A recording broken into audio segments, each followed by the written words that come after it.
Castling early in the game is generally a good idea because you do two things at once. You get your rook into the game, and you move your king toward the corner where he will be out of the way of most of the action in the center.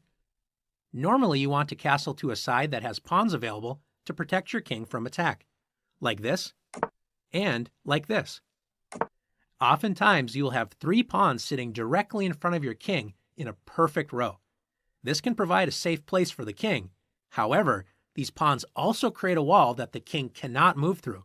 And as you know, being able to move is one important way to avoid checkmate. In this position, you can see 3 pawns in front of black's king. Notice all of black's pieces have left the back rank, and the king is all alone.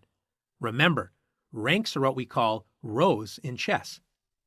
What would happen if you were able to check the king on the back rank? Let's see. Rook to e8 delivers checkmate. Black's own pawns prevent the king from escaping the back rank. Let's look at this position again, but this time with a slight difference in the position. Do you notice the difference in this position? Black's pawn on h7 has moved to h6.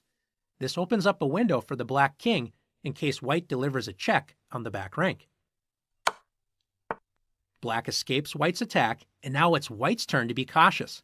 If white tries to save a pawn with a4, a pawn may be saved, but the game will be lost.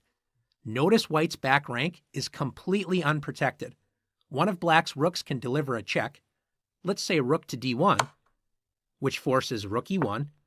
And now, after rook takes e1, it's checkmate. So how could white have avoided this back rank checkmate?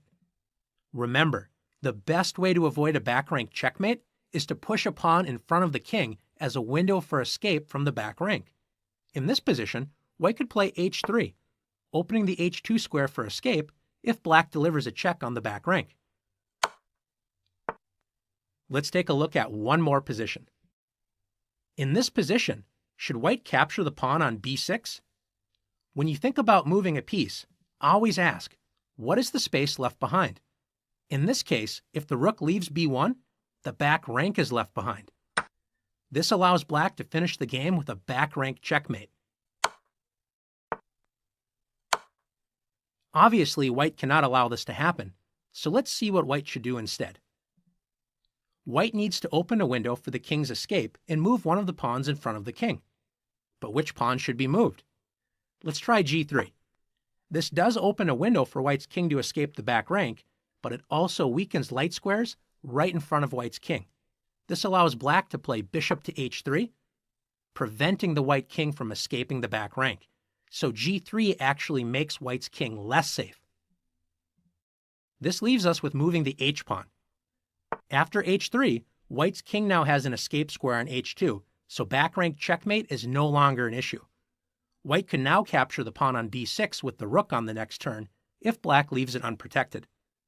Now that you've learned how to deliver and avoid back rank checkmate, it's your turn to practice back rank checkmates.